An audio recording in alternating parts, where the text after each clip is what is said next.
네, 사도신경 오늘 두 번째 시간입니다. 사도신경 지난주에 우리 사도신경의 중요성에 대해서 사도신경을 왜 우리가 고백하는가, 신앙을 가진 자들로서 우리가 고백하는 것은 참으로 중요한 일이다.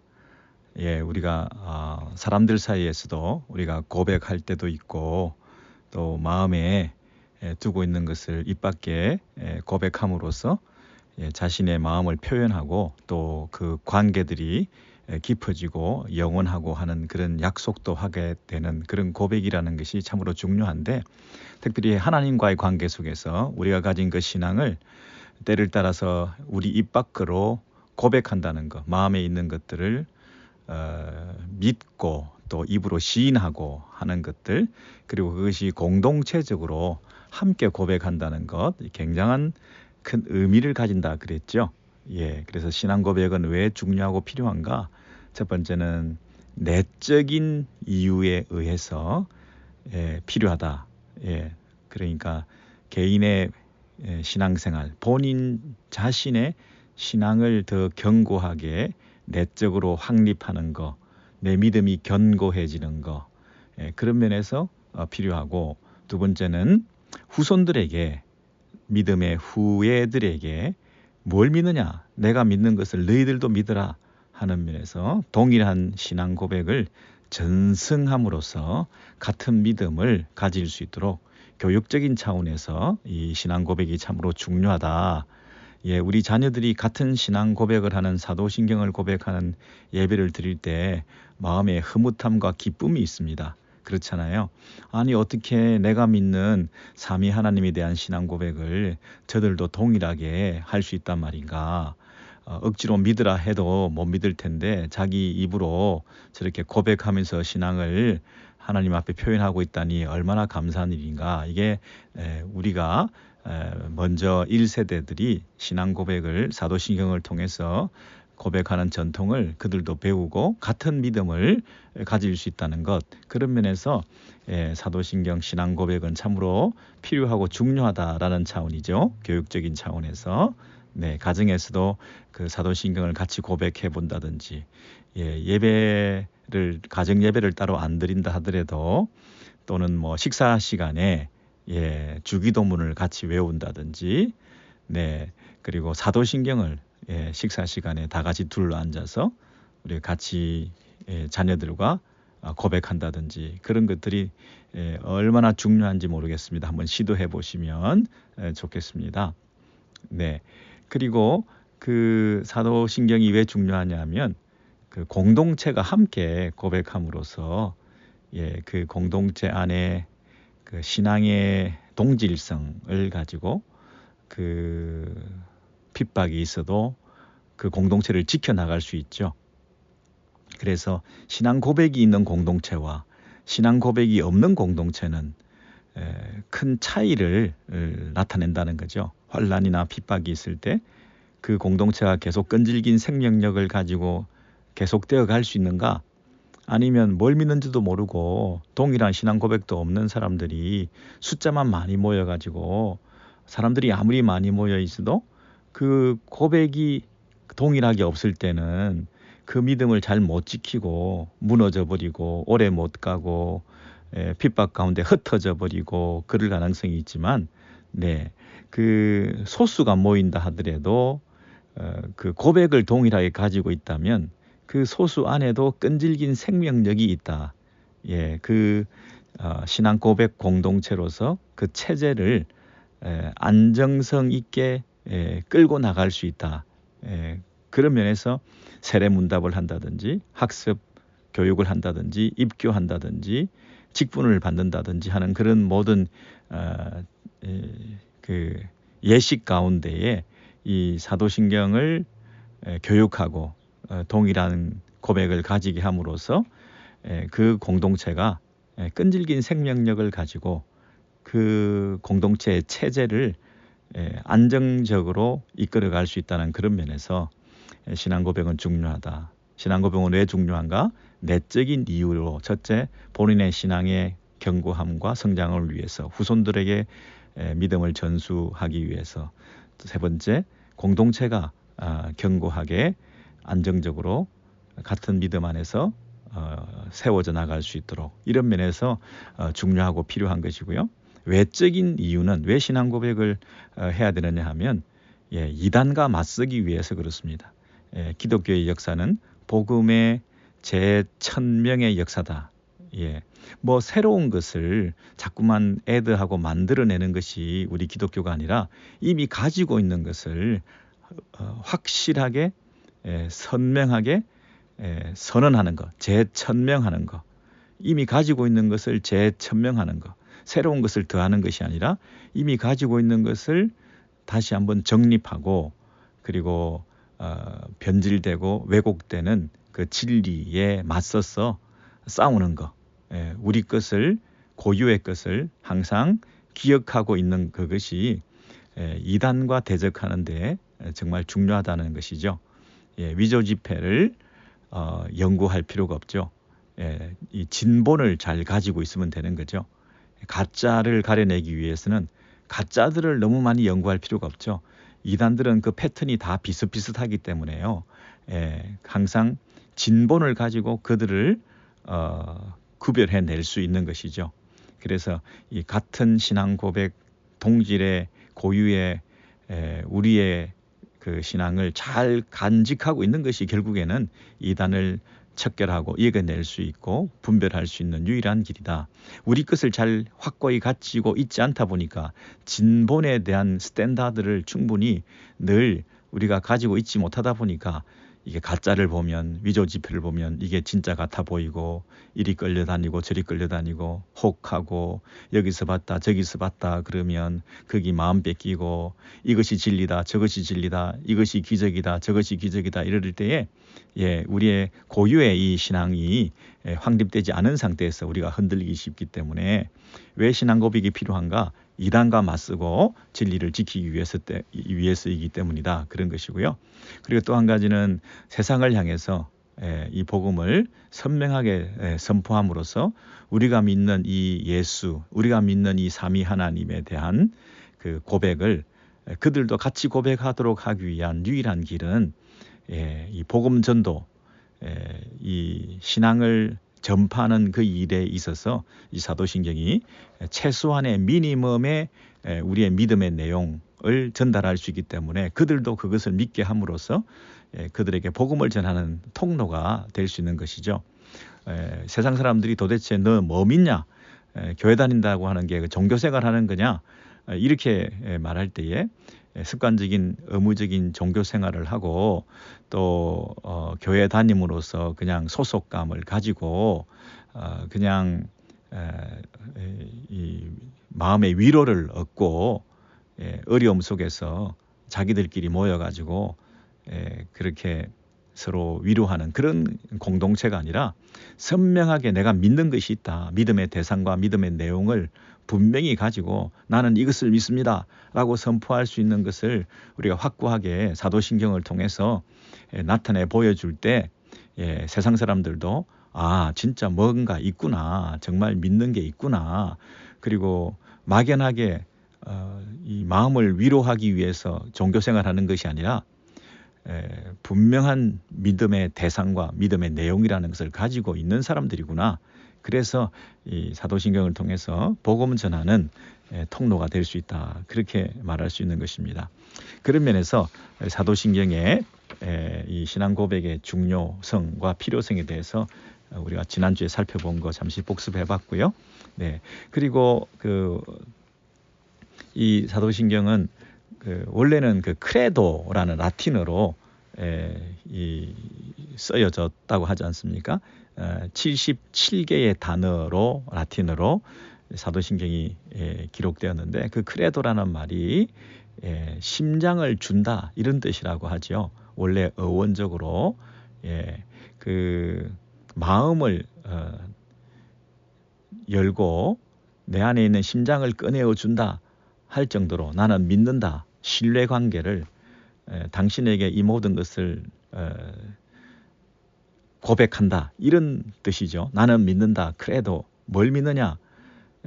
믿음이라고 하는 것은 어떤 지식을 인정하고 알아들었다, 지식을 정보를 전달받았다. 그게 믿음이 아니고요. 이 어떤 그 감정적으로 뜨거워져서 나는 믿는구나. 내가 무슨 어떤 체험을 했기 때문에 나는 내가 믿는구나. 이렇게 말할 수 있는 게 아니고요. 나는 믿는다 그러면 내 마음을 준다는 걸, 내 심장을 전달해 준다. 어떤 대단한 헌신, 내 마음과 몸을 다 던져서 이 신앙 고백 안에 나의 인생과 내 전부를 다 던져 넣을 수 있을 정도로 내 심장을, 목숨을 준다는 그런 마음으로 이 고백을 하게 된다는 것이죠. 그래서 우리는 사도신경을 할 때 그냥 읊조리는 게 아니고요. 사도신경은 뭐 한다고요? 내 목숨을 거는 거다. 내 심장을 주는 거다. 내 전부를 내 이 고백 속에 나를 던져 넣는 거다. 그런 마음으로 진심으로 한다는 거죠. 입으로만 하는 게 아니라 내 삶을, 내 목숨을, 내 전 인생을 걸고 나 이 고백에 나를 던진다 하는 마음으로 분명히 나는 믿습니다. 나는 믿습니다. 초대교회 당시에 이 고백을 하는 것은 핍박이나 환난에 직면했을 때 목숨 걸고 하는 거지 않습니까? 그런 긴장감을 가지고 우리 예배 시간마다 사도신경을 할 때 그렇게 믿습니다. 나는 이것을 믿습니다. 나는 이것을 믿습니다. 이렇게 고백한다면 정말 내 심장을, 내 마음을 온전히 드리는 그런 고백이 될 때 참 은혜가 되기도 하고 하나님께서 받으시는 그런 고백이 될 것 같습니다.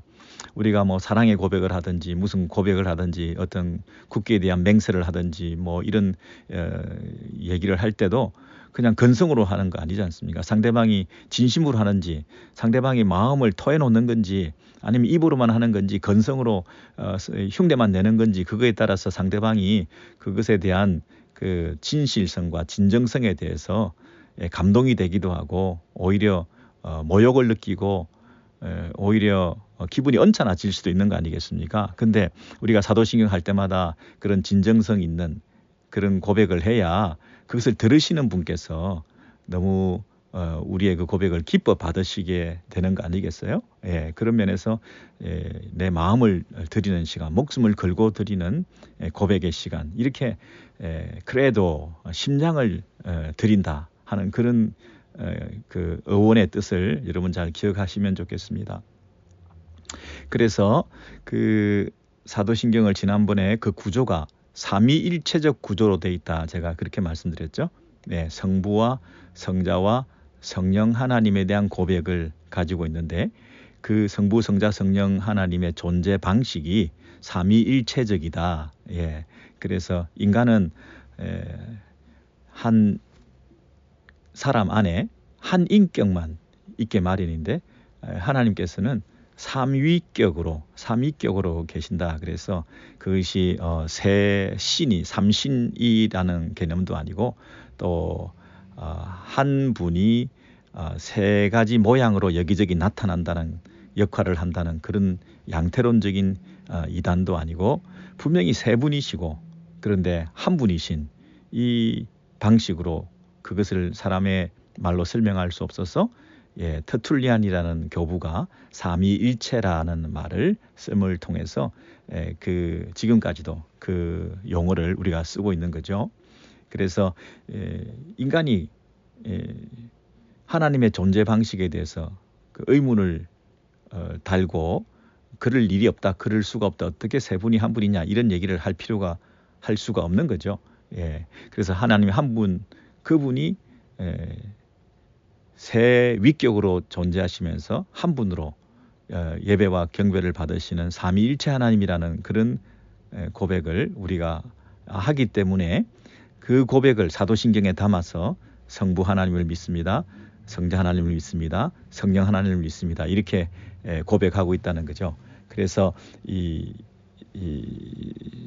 성부, 성자, 성령 하나님의 그 고백을 우리가 지난주에 구조적으로 살펴봤는데요. 근데 조금 더 엄밀히 오늘 볼 것은 뭐냐면 그 사도신경에 원래는 믿습니다, 크레도라는 것이 두 번 나옵니다. 한글 사도신경 번역에는 그것을 좀 의역해서 우리가 외우기 또 고백하기 쉽게 4번 믿습니다가 나옵니다. 전능하사 천지를 만드신 하나님 아버지를 내가 믿사오며 그 외아들 우리 주 예수 그리스도를 믿사오니 2번 믿는 거죠. 성부 하나님 믿고 성자 하나님 믿고, 그리고 성자 하나님 이는 성령으로 잉태하사 쭉 나오는 것은 성자 하나님에 대한 설명이 굉장히 길게 나오고, 그리고 나서 이제는 성령을 믿사오며, 믿사오며, 그 다음에 성령을 믿사오며 다음에 거룩한 공회와 교회에 관한 것이죠. 성령을 믿습니다. 그리고 거룩한 공회를 믿습니다.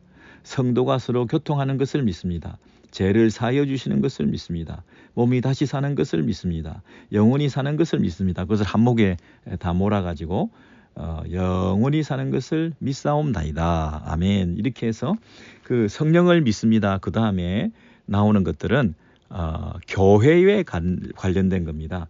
교회와 성도들에 관련된 것을 거룩한 공회와 성도가 서로 교통하는 것과 그것이 교회에 관련된 것들이 나오고 있죠. 교회와 교회에 속한 성도들에 관한 것을 우리가 믿습니다. 이렇게 돼 있죠. 원래는 어떻게 돼 있다고요? 제일 처음에 성부와 성자를 믿습니다. 크레도가 한 번 나올 때, 그 다음에 2번째 크레도는 성령을 믿습니다. 그 다음에 교회에 관련된 게 붙어 나옵니다. 그래서 크게 2가지를 믿습니다라고 돼 있는데, 첫 번째 믿습니다는 성부와 성자를 믿습니다. 이고 2번째는 성령과 교회를 믿습니다. 이런 구조로 돼 있습니다. 제가 지난주에는 삼위일체적 구조로 돼 있다. 마땅히 삼위일체적 구조이기 때문에 성부 하나님, 성자 하나님, 성령 하나님, 이 세 하나님에 대한 세분 삼위 하나님에 대한 고백으로 돼 있다고 말씀드렸는데, 엄밀히 따지면 이 성령 하나님 밑에 교회에 대한 믿음이 붙어 있습니다.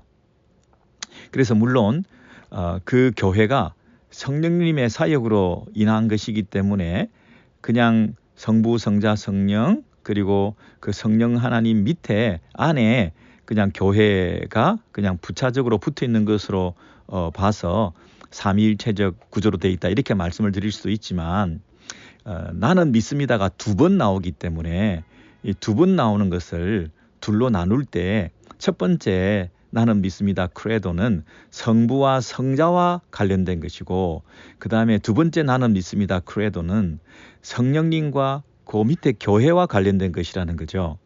그래서 왜 첫 번째 이 사도신경을 만드시는 분들께서 성부, 성자, 성령, 교회 이 4가지 믿음의 대상을 둘로 나누어 놨는가에 대해서 우리가 생각하지 않을 수 없죠.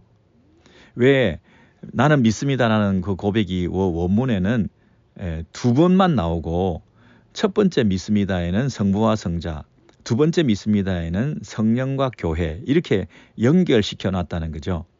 다시요. 성부, 성자, 성령, 그리고 성령에 그냥 교회를 종속적으로 포함시켜서 삼위일체적 구조로 돼 있다, 이렇게 말할 수도 있지만, 원래의 그 구조를 따져보니까 성부, 성자 이렇게 연결돼 있고 성령, 교회 이렇게 연결돼 있다는 것입니다. 그래서 이 성령을 굳이 삼위일체 하나님에게서 떼어내어 놓는 것처럼까지 하시면서 이 성령에 대한 믿음을 교회에 대한 믿음으로 연결시키고 있다는 거죠. 굳이 성부, 성자, 성령에서 마치 성부와 성자만 연결시키고 거기서 떼어내어 가지고 성령님을 밑으로 교회로 연결시킬 만큼 이렇게 중요하게 교회를 밑에 고백의 대상으로 굳이 넣고 있다는 것은 그 이유가 뭐겠습니까, 여러분? 이 교회라고 하는 그 존재, 교회를 고백의 대상으로, 교회를 믿음의 대상으로, 나는 교회를 믿습니다. 나는 교회를 믿습니다. 이렇게 얘기하는 거잖아요. 여러분, 우리는 성부, 성자, 성령만 믿으면 되는 줄 알았는데 나는 교회를 믿습니다.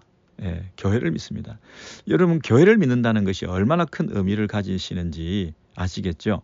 이 세상 가운데 하나님이 일하시는, 그리고 그분이 이 땅에 당신의 아들을 보내셔서 그분의 죽으심을 통하여 이 땅에 생산해내신 그분에 대한 신앙 고백을 통해서 이 땅에서 태생케 하신 그 교회, 그 교회의 존재라는 것이 세상 사람들이 믿을 수가 없죠. 군대나 병원이나 다른 학교나 이런 단체 정도로만 생각하지, 그냥 하나의 종교기관으로 교회가 있는 것이지, 이것이 신적 기원을 가지고 하나님이 만들어내신 믿음의 대상이라고 하는 것을 그들은 잘 알지 못하죠.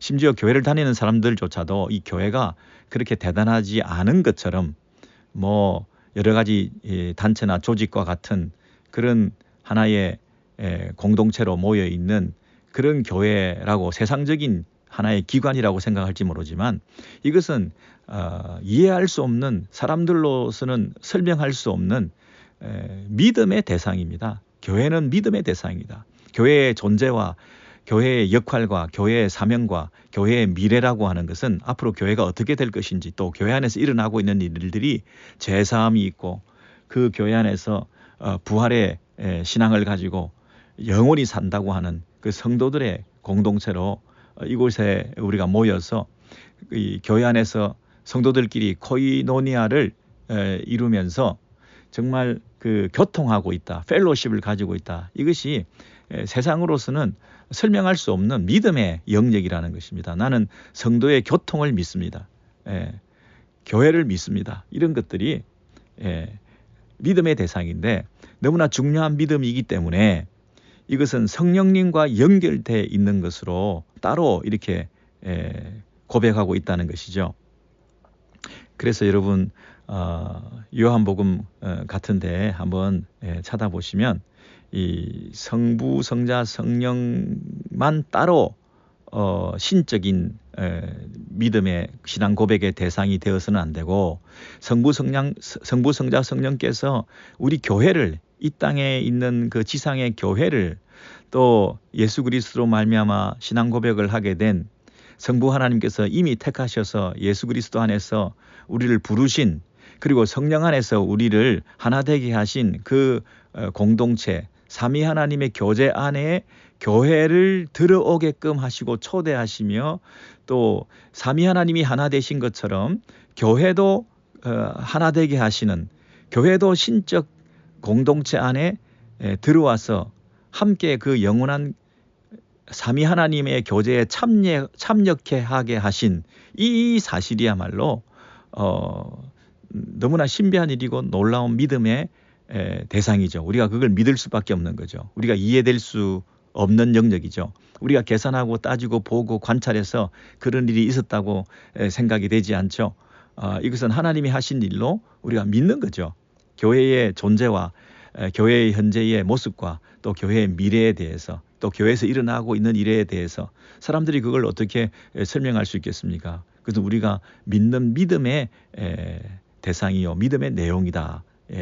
여러분, 요한복음을 한번 다 아시지만 요한복음을 찾아보셔서 우리 삼위 하나님과 우리 교회와의 관계에 대해서 확인해 보시죠. 요한복음 17장, 여러분 다 아시는 구절일지라도 이번에 찾으셔서 함께 읽으실 때 더 큰 은혜가 될 줄 믿습니다. 177면인데요.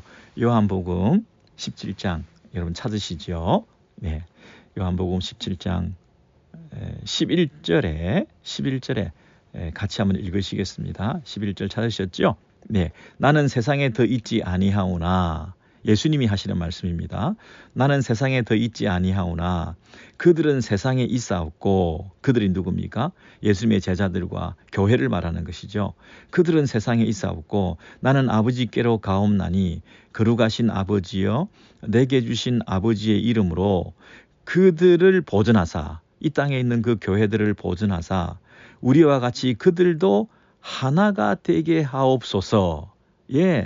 삼위 하나님과의 하나됨, 그리고 이 땅에 남아있는 교회 공동체의 그 연합, 이런 것들을 위해서 예수님께서 기도하고 계시죠.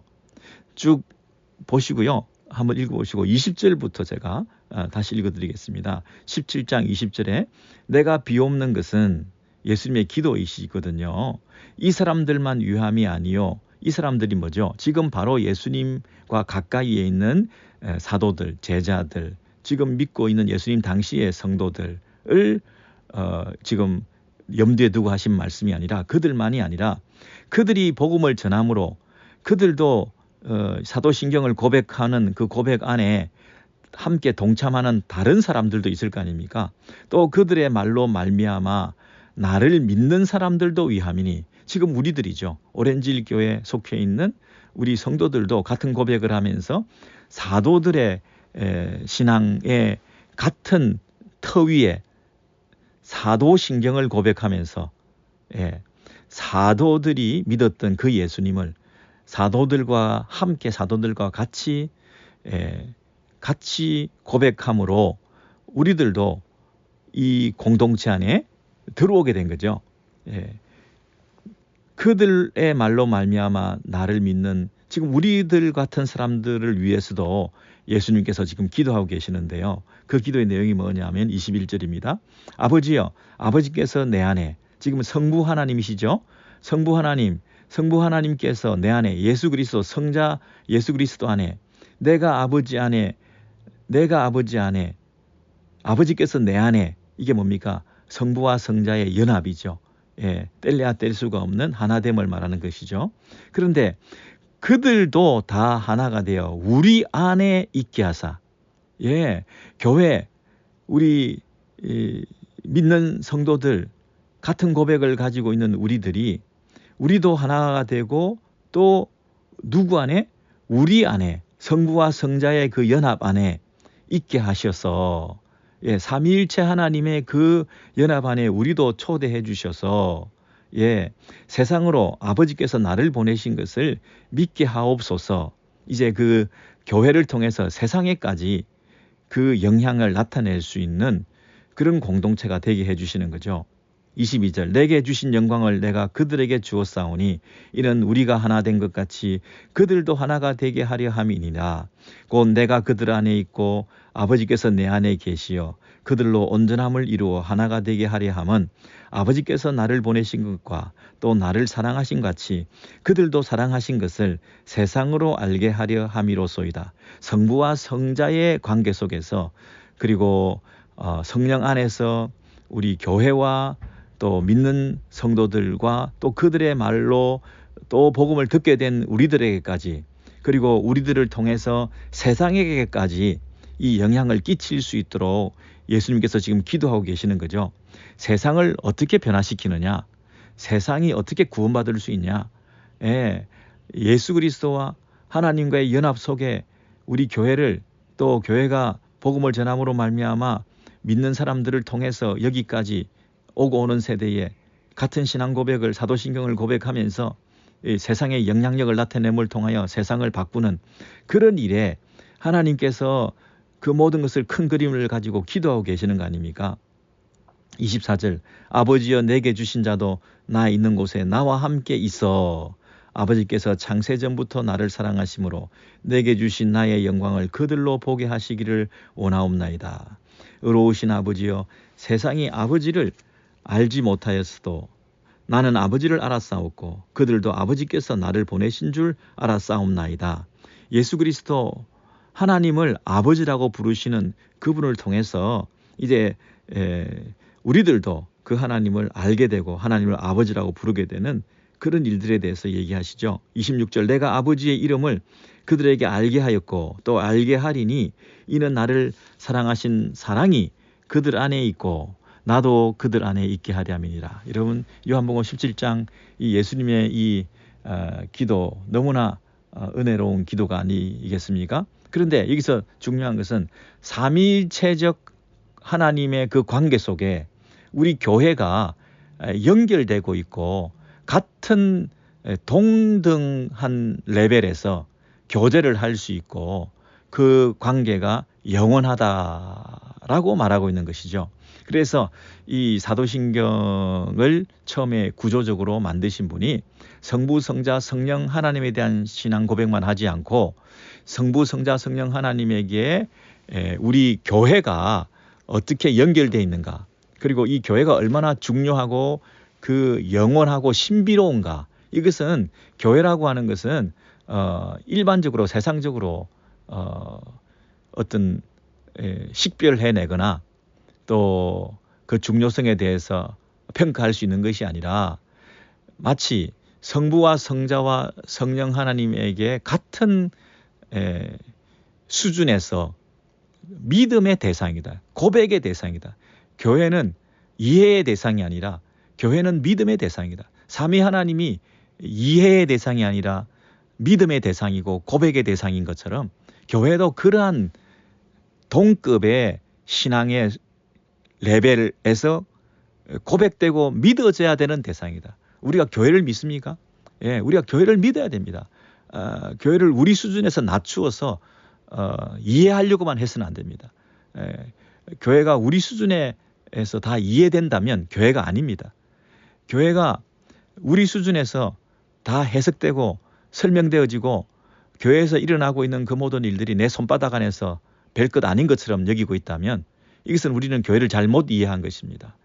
교회에서 일어나고 있는 일들은 내가 이해되지 않을 일들이 신적인 영역에서 개입되고 사람들이 구원받고 재사함받고 부활의 영광을 누릴 것까지 그렇게 아름다운 코이노니아가 일어나는 이 성도의 교제가 있는 이 이해할 수 없는 세상과는 다른 이런 아름다운 교회의 모습은 우리가 이해가 되지 않는 영역이라는 거예요. 이것은 우리의 믿음의 영역이고 그 믿음을 우리가 고백할 수밖에 없는 교회의 참으로 소중함에 대해서 지금 다루고 있는 것이죠. 여러분 다시 한번 말씀드리겠습니다.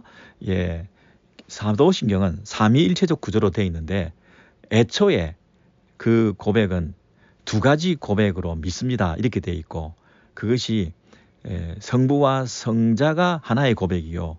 성령과 교회가 또 하나의 고백이라는 것입니다. 교회가 그만큼 성부, 성자, 성령과 같은 수준에서의 어떤 믿음과 고백의 대상이 될 만큼 신적인 공동체다 하고 하는 사실을 우리가 마음에 새기면서 우리가 사도신경 고백할 때 교회를 믿습니다. 거룩한 공교회를 믿습니다. 그리고 그 사도신경에 보시면 그것이 어떻게 연결되어 있느냐 하면 자 다시 한번 사도신경으로 우리가 보시면요.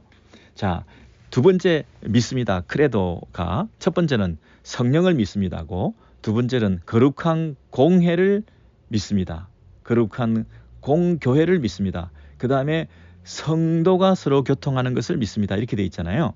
이것이 여러분 이 거룩한으로 다 연결되어 있습니다. 첫 번째는 거룩한 영, 성령을 믿죠. 거룩한 영. 두 번째는 거룩한 교회, 교회가 거룩하다고 되어 있죠. 세 번째는 거룩한 무리, 성도, 거룩한 영, 성령, 거룩한 교회, 거룩한 믿는 사람들, 성도. 이렇게 성령, 거룩한 교회, 거룩한 성도 이렇게 다 연결되어 있음으로 해서 이게 성령님을 믿는 것과 이 교회를 믿는 것이 같은 수준의 거룩성을 우리가 깨달아야 되는 거구나. 성령께서 거룩한 영이시라면 그 거룩성이 교회의 거룩성으로 연결되어 있고 그 교회에 속해 있는 믿는 사람들도 거룩한 무리라고 하는 그 거룩성이 이렇게 연결되어 있는 것이구나. 성부, 성자, 성령, 다음에 거룩한 교회, 거룩한 성도들, 거룩한 믿는 자들, 거룩한 사람들, 거룩한 하나님, 거룩한 교회, 그리고 거룩한 사람들 이렇게 연결되어 있다는 거예요. 그러니까 같은 고백과 믿음의 대상이 되는 만큼 절대적인 거룩성을 가지고 있는 그 삼위 하나님의 걸맞는 이 땅의 거룩한 교회와 거룩한 성도들의 그 소중함과 그 높은 수준에서의 거룩성을 유지하고 그 거룩함에 대한 고백과 우리의 믿음이 이 사도신경에 묻어져 있다는 것입니다. 여러분 이해되시죠? 성령을 믿사오며 거룩한 영을 믿사오며 그리고 그 성령께서 이루어내시는 삼위 하나님께서 초대하시는 그리고 그 성령께서 이 땅에 불러내시고 인치시고 또 그 성령께서 교제케 하시고 하나 되게 하시고 사랑하게 하시고 우리를 공동체 안에 묶어 두시는 성령의 하나 되게 하신 우리 공동체 안의 그 지체들이라고 하는 것은 거룩한 영이 만들어내신 거룩한 교회고 그리고 그 거룩한 교회에 속해 있는 자들은 마땅히 거룩한 무리들, 성도들이고 그래서 지상에 있는 아직 부족하고 연약해 보이는 교회와 성도들의 모습이지만 이것은 신적인 기원을 가지고 신적인 작업 안에서 일어난 일들이고 신적인 완성을 향해서 가는 참으로 우리의 믿음의 대상이다. 이건 고백의 대상이다. 그냥 함부로 우리가 말할 수 있는 교회나 성도가 아니다 하는 것을 얘기하고 있습니다. 그렇죠, 여러분? 그래서 이 성부, 성자, 성령의 그 구조를 가졌지만 성부, 성자, 성령, 교회 이렇게 구조를 가지고 있고 나는 믿습니다라는 것은 우리 한글 사도신경에는 4번 이렇게 나옴으로써 더 고백을 믿음을 이렇게 자연스럽게 해주긴 했지만 원래는 2번 나오는데 그것이 이런 교회를 성령님과 삼위 하나님과의 관계 속에서 같이 이렇게 고백하게 함으로써 더 우리의 마음이 뜨거워지는 이 사도신경의 그 구조를 통해서 더 감사가 넘치는 감히 우리 같은 것이 이 거룩한 영 성령께서 부르셔서 거룩한 교회에 속하게 하시고 그 거룩한 교회에 속해 있는 거룩한 무리로 우리를 불러주셨다고 하는 그 감격이 눈물 없이는 고백할 수 없는 그런 우리 예배 시간에 사도신경 고백 시간이 되었으면 참 좋겠습니다. 그래서 우리 성부, 성자, 성령 하나님과 교회에 대한 그 고백을 살펴봤는데 근데 여기서 조금 더 구조를 볼 때 나는 성령을 믿습니다. 그거는 한 문장밖에 없고요. 그리고 성부 하나님에 대한 고백도 좀 짧은 편이죠. 전능하사 천지를 만드신 하나님 아버지를 내가 믿사오며 그렇게밖에 한 줄밖에 없잖아요. 그런데 예수 그리스도에 대해서는 굉장히 깁니다. 그 외아들 우리 주 예수 그리스도를 믿사오니 이는 성령으로 잉태하사 동정녀 마리아에게서 나시고 본디오 빌라도에게 고난을 받으사 십자가에 못 박혀 죽으시고 장산지 사흘 만에 죽은 자 가운데서 다시 살아나시며 하늘에 오르사 전능하신 하나님 우편 앉아 계시다가 저리로서 산자와 죽은 자를 심판하러 오시리라. 이렇게 성자 하나님에 대한 고백의 내용이 굉장히 많잖아요. 그 다음에 성령을 믿습니다. 그렇게밖에 한 줄밖에 안 나오는데 그래서 이것을 기독론의 더 기독론적인 신앙 고백이다 이렇게 말할 수 있습니다. 예수 그리스도에 관한 기독론에 관한 그 고백에 더 치중되었다 그럴까요? 더 중요하게 그 고백의 내용이 많이 담겨져 있다 그럴까요? 성부, 성자, 성령과 교회에 대한 신앙 고백이긴 하겠지만 그럼에도 불구하고 이 성자 하나님에 대한 예수 그리스도에 대한 고백이 더 많은 비중을 차지하고 있다 이렇게 말할 수 있습니다. 그 이유가 뭐겠습니까?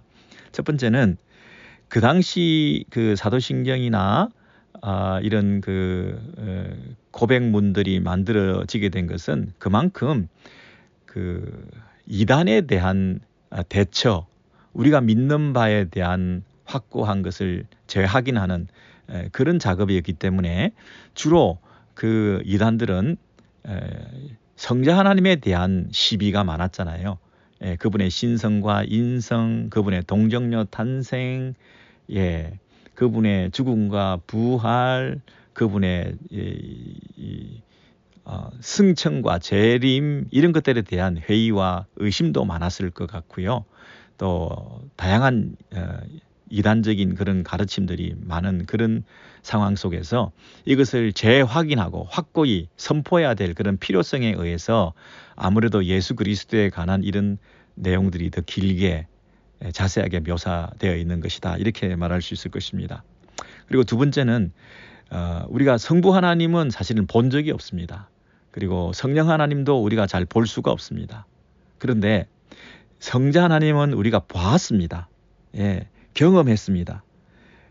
생생하게 눈으로 보기도 했습니다. 성육신 하셨기 때문에 육신으로 그를 본 분들이 많습니다. 그분의 죽으심도 보았고 그분의 부활도 보았고 승천하시는 것도 제자들이 보았고 그러지 않습니까?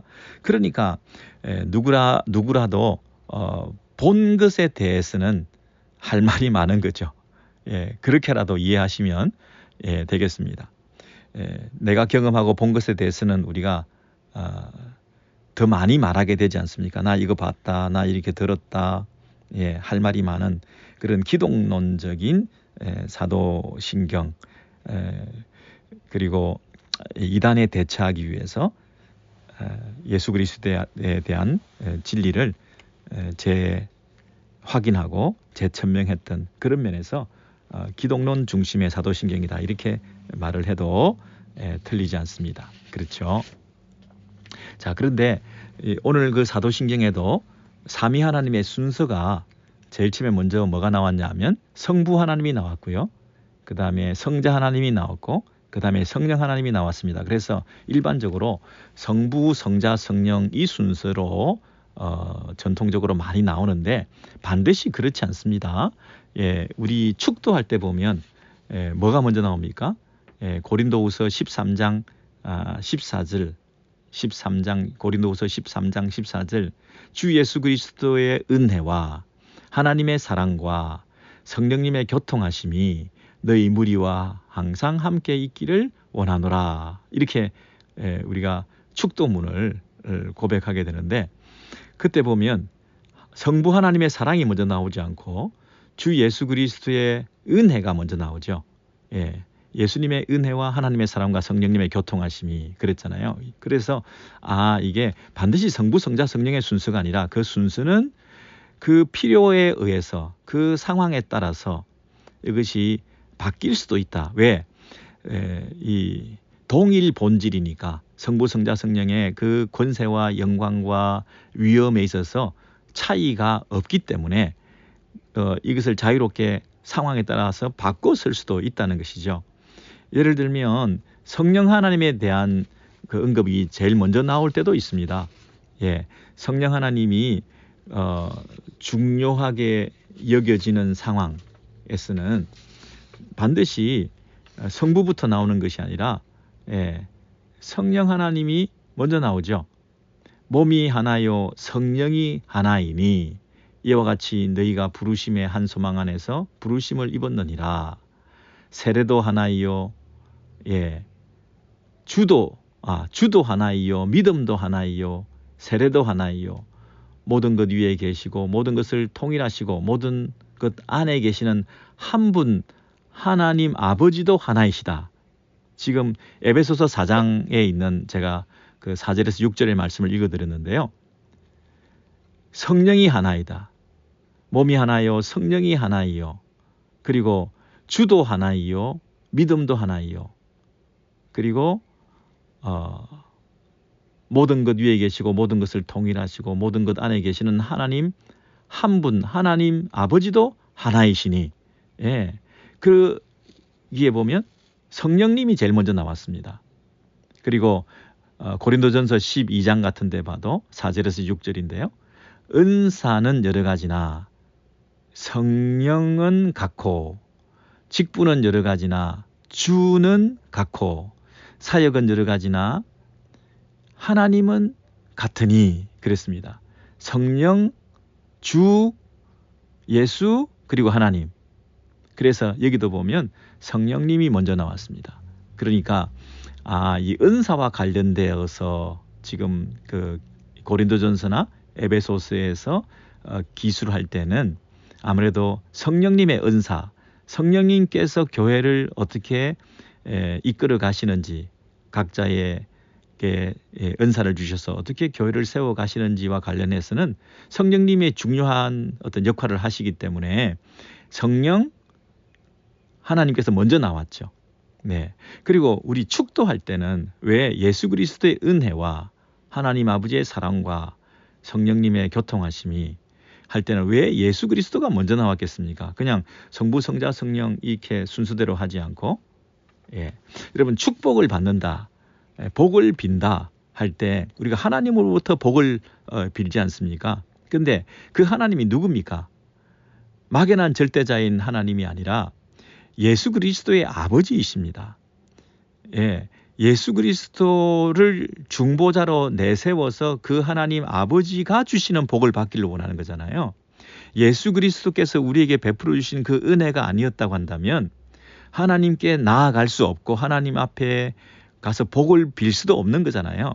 그러니 먼저 축복 기도를 통해서 복을 받으려고 한다면 인간과 하나님 사이를 중재하는 역할을 하시는 성자 하나님에 대한 언급을 하지 않고 그 은혜에 의지해서, 성자 하나님의 그 은혜에 의지해서 성자 하나님이 우리를 위해서 베푸신 그 희생과 십자가의 죽음과 그 부활의 소망이라고 하는 그 구원, 성자를 통했으만, 유일한 구원자이신 그분을 통했으만 하나님 아버지 앞에 나아가는 신앙의 출발이 되는 거잖아요.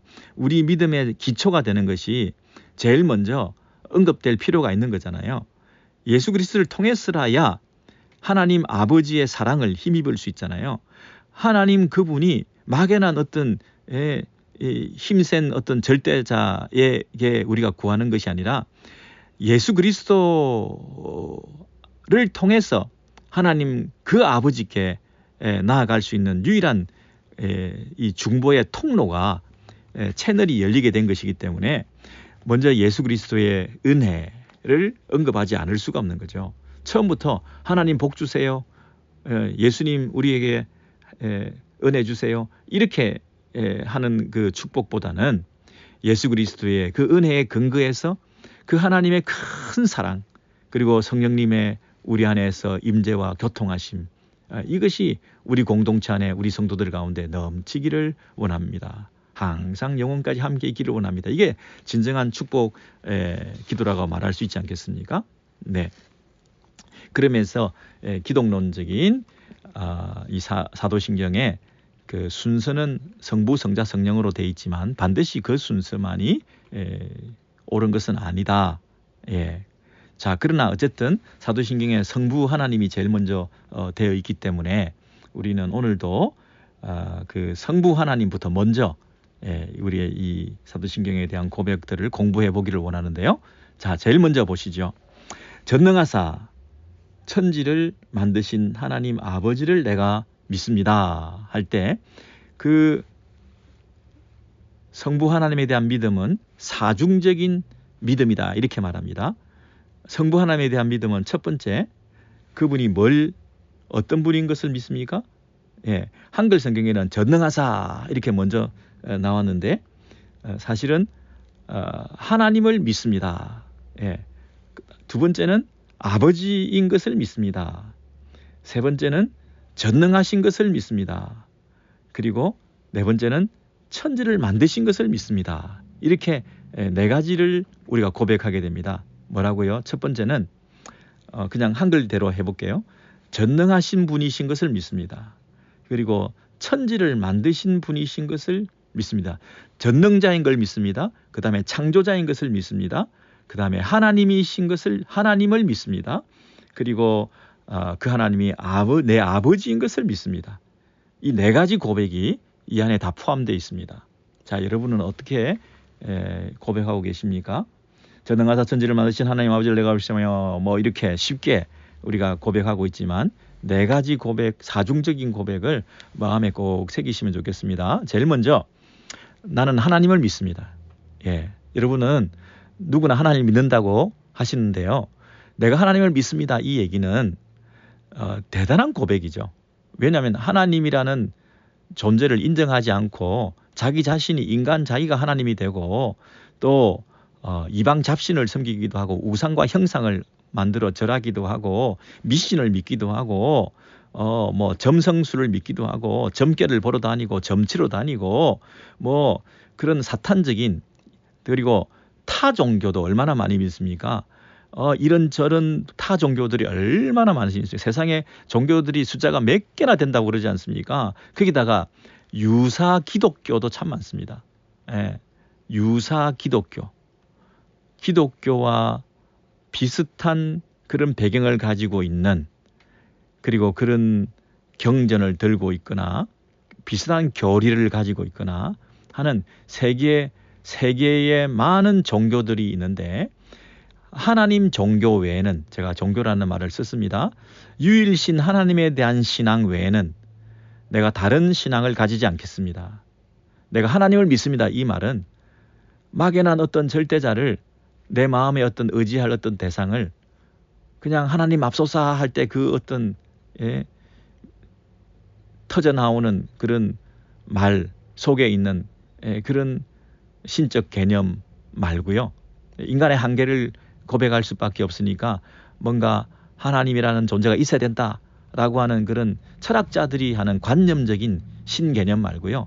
칸트 같은 철학자들이 신앙을 가진 것 같지만 이 절대적 존재라고 하는 필요성을 절대자의 존재의 필요성을 인정한 것이지 우리가 믿는 이 하나님을 믿었다 이렇게 말하기는 어렵지 않습니까? 철학자들이 그냥 이성적으로 머리를 가지고 계속 생각해 보니까 세상이 이렇게 공평하지 못하고 세상이 이렇게 한계가 있고 그럼 이게 뭐냐 이게 다라고 한다면 세상은 너무나 페어하지 않다. 뭔가 이걸 이렇게 끝나서는 안 된다. 어떤 절대자가 있어야 된다. 막연한 어떤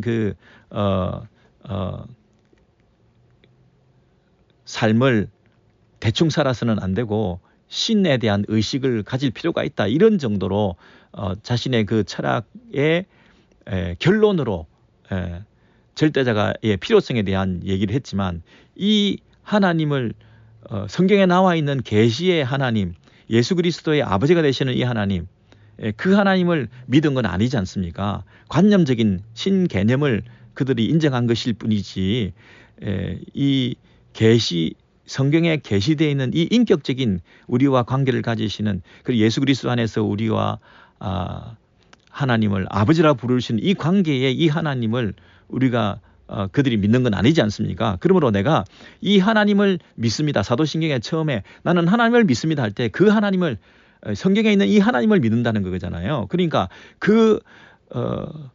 이 하나님 외에 다른 어떤 관념적인 신, 철학적인 신, 무슨 기독교 외에 다른 종교, 신적 개념, 어떤 막연한 어떤 절대자, 그리고 타 종교, 기독교 유사 종교, 그다음에 이 자연에 있는 자연 신학, 자연 신 개념, 디이즘, 자연 자체를 하나의 신적 존재로 인정하고 있는 그런 사상, 인간의 어떤 그 마음의 어떤 주술 같은 거, 점성 같은 거, 어떤 그 사람들의 그 약함을 이용해서 뭔가를 의지하고 이 운명이나 또 미래에 대해서 예측하는 이런 어떤 신적 이런 그 접신 개념, 이런 거 말고 나는 그 일체를 다 거절한다는 뜻입니다. 내가 하나님을 믿습니다. 이 말은 유일하신 한 분 하나님, 예수 그리스도의 아버지가 되시는 하나님 한 분, 성경에 계시되어 있는 이 하나님 외에 다른 신은 없다.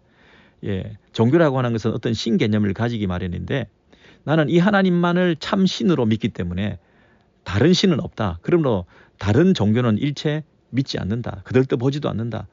하나님만이 참 하나님만이 참 하나님이심을 믿다 보니 우리가 믿는 이 하나님에 대한 신앙, 이 기독교 신앙 외에는 다른 것은 일체 우리가 타협하고 받아들일 수 없다.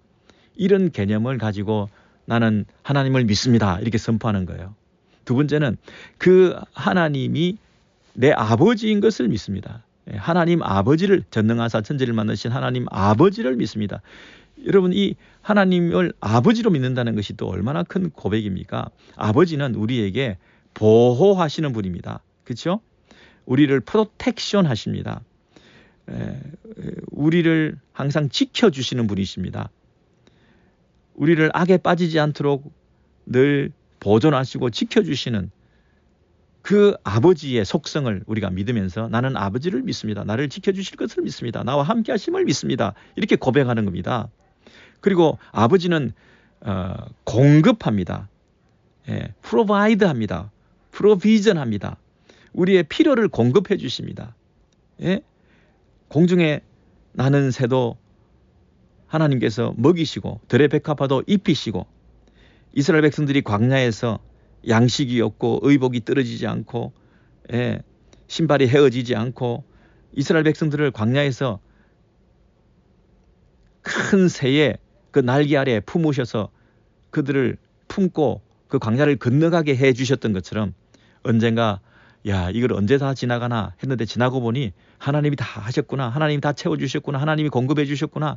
그때는 눈물도 아픔도 슬픔도 고통도 너무나 우리를 괴롭게 만들어서 정말 뜨거운 모래 사방에서 발이 퍽퍽 빠지면서 그 한 걸음 한 걸음이 너무너무 고달프고 힘들었지만 그러나 지나고 보니 순간순간 그 걸음마다 때로는 우리를 업어주시기도 하고 안아주시기도 하고 품어주시기도 하고 그래서 하늘에서 만나도 내리시고 날마다 그분이 우리에게 새 힘을 주시고 공급해 주시는, 왜냐하면 그분이 아버지시니까요.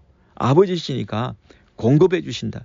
육적인 필요를 공급해 주실 뿐만 아니라 영적인 필요도 공급해 주시고 그래서 말씀을 주시고 떡으로만 사는 것이 아니라 말씀으로 산다 하시면서 말씀해 주시고 사람이 악한 아버지라도 좋은 것을 주는데 우리 하나님 아버지께서는 성령을 주시지 않겠느냐. 그래서 말씀과 성령을 주시고 성령을 주신다는 얘기는 뭡니까? 자기 자신을 주신다는 거잖아요. 하나님 자기 자신을 우리에게 주시고 그리고 그 하나님의 말씀을 우리에게 주셔서 그 말씀대로 살아갈 수 있도록 힘을 주시고 그래서 우리에게 날마다 공급해 주시는 아버지. 우리가 사도신경을 고백할 때 나는 하나님 아버지를 믿습니다. 아버지라고 고백할 때 정말 이 나를 지켜주시고 보호해 주시고 공급해 주시고 채워주시고 인도해 주실 것에 대한 확신을 가지셔야죠. 그리고 아버지는 또 한편 우리를 훈련하잖아요. 디스플린 하시잖아요. 우리를 징계하시기도 하시잖아요. 아니 징계하지 않는 아버지가 세상에 어디 있겠습니까? 그건 아버지가 아니지. 우리를 아무렇게나 내버려 두는 것은 진짜 아버지가 아니지. 내가 아버지를 믿습니다. 이 얘기는 그 아버지의 징계 안에 아버지의 우리를 향한 훈련 안에 당신의 아들로 만들어 가시기 위해서 지금도 일하고 계시는 그 사실을 믿으셔야 되죠. 좋은 일만 있는 게 아니죠. 때로는 고달픈 일도 있죠. 이 아버지께서 왜 나를 이렇게 내버려 두시나? 아버지께서 왜 나를 이렇게 원하는 걸 안 해주시나? 내가 원하는 것은 이것인데 왜 아버지는 그 외에 다른 걸 주시려고 하나? 길게 보고 멀리 볼 때 아버지께서는 결국 나한테 제일 좋은 걸 주실 수 있다 하는 육신의 아버지도 그 자식들에게 그렇게 가르치시는데 우리 하나님 아버지께서는 얼마나 더 좋은 것으로 우리를 인도하시겠냐. 그래서 하나님 항상 선하시다. 하나님 항상 옳으시다. 하나님 항상 내 편이시다. 하나님 항상 내게 가장 좋은 것을 주신다 하는 그런 믿음을 가지고 지금 괴롭고 힘들 때라도 나는 하나님 아버지를 믿습니다 할 때는 내가 훈련 과정 속에 있는 것, 하나님께서 나에게 가장 좋은 기회로 선용하고 계시다는 사실, 내게 힘든 인격도 붙여주시고 내게 정말 괴로운 사람도 만나게 해주시고 그러나 그런 시험과 수렁에 빠져서 헤매이고 우리가 눈물 짓는 일도 있지만 그래도 우리에게는 누가 계시는 거예요? 아버지를 믿습니다. 아버지를 믿습니다. 그런 우리의 고백을 할 수 있으셔야 됩니다. 그래야 사도신경을 고백하고 성부 하나님을 믿습니다라고 고백하는 거지. 전능하사 천지를 만드신 하나님 아버지를 믿습니다 할 때 그 아버지를 믿는다는 말 속에 이러한 나를 지켜주시고 보호해주시고 나에게 공급해주시고 채워주시고 그리고 나를 훈련시켜주시고 하는 그런 사실에 대한 그런 믿음의 고백이 있지 않다면 그 고백은 그저 허사에 불과한 거죠. 그래서 이 하나님께서 우리를 지금도 가장 선한 길로 인도해 가신다. 우리는 미래를 모르지만 그분의 섭리 안에 그분의 프라비던스, 그분의 섭리 안에, 그분의 손길 안에 미리 이 우리의 삶을 제일 잘 아시는 그분께서 지금도 우리의 인생을 이끌어 가고 계신다. 당신의 섭리 안에 있습니다. 그 아버지 손 안에 있습니다. 예, 하나님 아버지를 믿습니다. 그 말은 앞으로 우리의 삶을 어떻게 인도하실지 나는 모르지만 그분의 손 안에 있음을 믿습니다. 이렇게 고백하는 것이죠. 나는 아버지가 아니기 때문에, 아들에 불과하기 때문에 아버지를 신뢰하는 거죠. 아들이 가지고 있는 특징은 아버지의 말씀을 받아들이는 것이고요. 그리고 아버지의 말씀에 의존하는 것입니다. 그래서 수용성과 의존성을 가진다 이렇게 말하죠. 나는 어떤 존재가 돼야 됩니까? 예, 수용성, 받아들이고, 이건 아닌데요, 아가 아니라 아멘 하고 받아들이고, 그리고 내 힘으로는 할 수 없으니까 그분께 의존하고 맡겨드리는 수용성과 의존성을 가진 이런 자녀의 모습으로 나는 아버지를 믿습니다. 이렇게 고백하는 거예요. 그랬을 때 그분이 우리의 삶을 섭리해 가시는 거죠. 프라비던스. 예, 사람이 계획을 할지라도 그 걸음을 인도하시는 분은 하나님이 하신다. 예, 우리가 열심히 살아야 되지만, 그러나 우리가 살아가는 그 열심이 우리의 삶의 완성을, 성취를 이룰 수 있는 게 아니에요. 하나님께서 그 모든 것들을 인도해 가시는 그 걸음 속에 하나님께서 나의 아버지가 되셔서 가장 선한 길로 인도하시겠구나 하는 그 당신의 일하시는 그 룸이 항상 우리가 비워둬야 되는 거죠. 내가 철저히 준비하고 내가 열심히 했기 때문에 나는 이만큼 원인과 결과에 의해서 인과론적으로 내 삶을 살아갈 수 있는 게 아니에요. 그게 하나님의 은혜가 개입되고 우리가 생각하지 못했던 하나님의 크신 계획 속에 우리를 더 놀라우게 만들어 가시고 다듬어 가시고 우리를 이끌어 가시는 그 목표와 고울이 분명히 있다는 거죠. 그래서 우리는 아버지를 믿습니다 라고 할 때는 그분이 우리를 보호하신다. 확신을 가지세요. 프로텍션, 나를 지켜주신다. 나와 함께 하신다. 예. 그리고 공급해 주신다. 아버지는 우리의 필요를 채워주신다. 예. 그리고 그분은 지금도 우리를 훈련시키실 수 있다. 프랙티스. 우리를 계속 훈련시키시면서 우리를 가장 선한 길로 인도해 가시는, 섭리해 가신다. 예. 그래서 그분께 이러한 믿음을 가지고 맡겨드릴 수 있는 그런 자세로 전능하사 천지를 만드신 하나님 아버지를 내가 믿습니다. 이렇게 고백하는 거죠. 예, 우리 다음 시간에 또 전능하신 하나님, 그리고 천지를 만드신 창조주 하나님, 이 부분에 대해서 우리가 더 생각해 보도록 하겠습니다.